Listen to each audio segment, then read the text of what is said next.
Hi traders, and welcome to the Friday Market Watch on the 19th of April.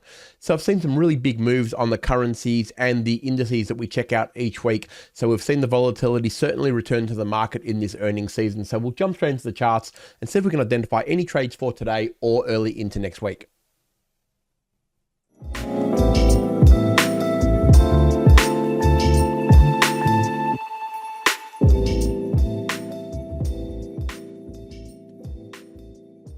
All right, so we'll start out here with the Aussie USD, and you can see that we've had some really big moves from the support base that got broken basically at the end of last week. So you can see the 65-cent mark got broken, and once that did that, we were off and running and effectively all the way down to the 64-cent mark. I'm not so sure it's finished yet. I still think that we've got a really good chance to get down to that 63-cent mark if we continue to see the dollar strength the way it has been progressing. So let's have a look at it really when it gets back up and probably tests. It's already tested the level that I probably would have expected it to, which is at 64.50. You can see that it's got up there and bounced off. The moving averages are just so far away though at the moment that, you know, we're not really getting any other resistance except what we've already seen here. But in saying that, that is pretty strong. You can see that we've got pretty strong levels here. And also it was very interactive here. Okay, although we had the 20 moving average at that point, it's still sold off quite aggressively. So what we're looking for here now is a break of that 64-cent mark. If we see a break there, a daily close below it, especially if it's trading there on Monday, we can start to look for moves down to around that 63-cent mark. I think it's a very strong possibility. I think it will draw to it like a magnet. That's going to depend on dollar strength, of course, so we'll monitor that. We'll have a look at the dollar strength in a minute. But yeah, this has been a very good trade, so hopefully you're able to get some of that because it's been very solid. Let's go over to the US dollar CAD now, and that hit the target that we were looking for. We can see we had the big breakout from that resistance point. We got the really good move. It broke the next level of resistance, which is great. And then, of course, it went up and hit the previous highs, which is a really good trade. I know a few of you got that. I saw the emails, which is fantastic. It was a really solid trade. Look, when you see a buildup of pressure underneath a resistance zone, look, yes, the dollar index helped it, but it doesn't matter. It was always really looking for that big breakout move. That's generally a buildup of pressure, and we saw that, and it certainly reached the destination that we wanted it to. What happens from here? Look, I'm not that keen on shorting a very heavy move that we've seen here. I'd probably rather wait to find support again. The first level we could probably find it is around that 137.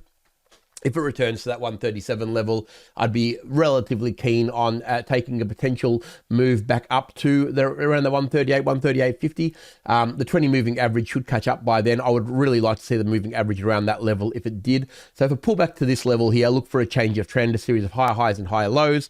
And if we get that, then there's a reasonable chance that we can go up. I'm not keen, again, like on shorting something that is actually moving so quickly up. Because you are trading against a very aggressive momentum trend. So I think stick to the longs on this one, but we wait for a bit of a pullback and see if we can get that sequence of higher highs and higher lows. And then we'll see where we're going with that one. Over to the US dollar yen. Let's have a look at, the levels that we've seen basically reached are the 154.50. We talked about that last week. That was obviously going to be the next target. So no real surprises there. Hopefully you're able to catch that move. You should be well and truly out if you did move off that 20 moving average, which is what we talked about. Once that level broke through, you knew we were in for a good time. That was a couple of weeks ago now. Had a little bit of a pause here, big hammer candle, and then off it went again. It was promising to do basically the same move that we saw right through here. I'm not even sure it's done yet, but I think I would have taken profit at that level because that we've got it's not a significant resistance there because obviously you can see we haven't even been around here for a very long time, if ever. I don't think it's actually even been there. But what we want to be making sure of though is that when we're going into uncharted territory, which is what we've got here, we've got to be very careful that it doesn't reverse very heavily. So trading this one now, I think the fun's out of it. I think we've already seen all of the moves that we want to, get out of this, and it's probably time to just let it relax. I wouldn't mind it come back to the 20 moving average and look for opportunities long to the previous targets, but I'm very reluctant to be going into new territory. Okay, so we did it here because we saw a build up and it was promising to do so, but we haven't seen that build up. So unless we get a build up similar to this, and then we could potentially look at a projected move, I would rather leave the long alone and let it come back, test a reasonable level of support, maybe around that sort of 152.80 to 152.50 level. And if it does that, then we could look at a potential long again. But at least we've got a target to aim for. We know it's been there before. And it can get there again. It happens quite often, but we don't want to be the first trader to that dance. I can assure you of that. So hopefully you've been able to get that move because it's been very, very good. But the party's over in terms of the long for mine, basically just to make sure that we're not going to get caught up in some ridiculous reversal that's going to push all the way down. Again, very difficult to short it because obviously the momentum is very strong, but a pullback to around this sort of level, and then we look for attempted moves long in the direction of the trend, of course, back to the previous highs here that we've seen here. Okay, let the uncharted territory belong to someone else's trading book. Let's go over to the dollar index now. Basically, big move up. Once it broke that resistance that we saw through here, this candle obviously was the key. Once it did that, we saw the doji candle there, but it continued on and effectively got all the way to basically the 106.50 is what we were aiming for there. We've got very strong, heavy resistance at this point here. There's a little bit more to go potentially before it finds very strong resistance again. But look, it replicated the move that we saw there. That move there will be equal to that move there, straight into resistance. That's technical analysis 101 really. So that's always what we're looking for in that regard. If this isn't the one we're trading, obviously the euro is what we want to be trading, but it did the job for us. We've got to be a little bit mindful now that we are at a pretty heavy level of resistance. I think we could probably find a little bit more move, basically up to the previous high, maybe a little bit higher without a lot of resistance, but I think 107 is going to be a real problem for us, so just be mindful of that. Again, though, not one I'd want to be shorting anytime soon, but if it pulls back a little bit, even to the 20 moving average, I'd look for opportunities to go in the direction of the trend. So the euro is the one that we would have traded if we were looking and using that as the base for our trade. And obviously it did the job. It broke through this the support level at 107 all the way down to that basically 106, nearly 106 flat. Really good level though. I think that what we're looking for here, it did pull back to around that sort of nearly to the 107 level.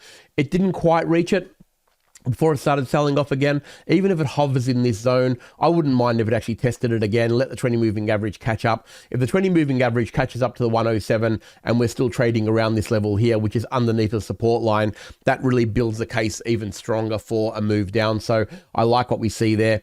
Until it does that though, if it breaks down lower than the 106 sort of, call it 10 area, I'd be looking for a move down to the 105.20. Okay, so this is that support level through there. That would be the next target. That's the next really strong support for mine. If it breaks lower than this, I think we can get involved in that and look for swings on the smaller time frame. But if it goes up to around the 107 and the 20 moving average is holding it down, that would be not a bad opportunity to look for a shorting opportunity again from there. First target being the previous low, and then the secondary target being the 105.20 area. So good trading on it. I wouldn't be trading this long until it's actually daily closing above the 20 moving average.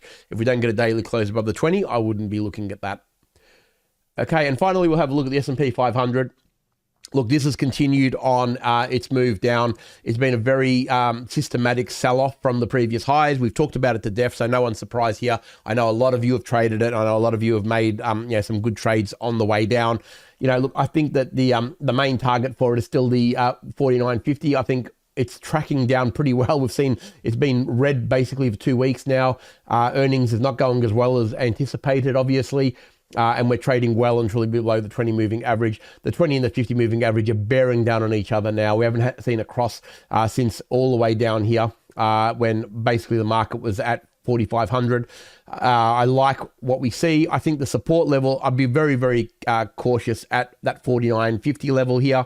That's the area that I'd be taking good note of. If we see a bit of a bounce off there, potentially a reversal trade up to around that 50.50 might be in order. But for me, I wouldn't be longing that until we see a series of higher highs and higher lows on a time frame like at least a 1 hour and off a decent base. So I'd be sort of targeting the 49.50.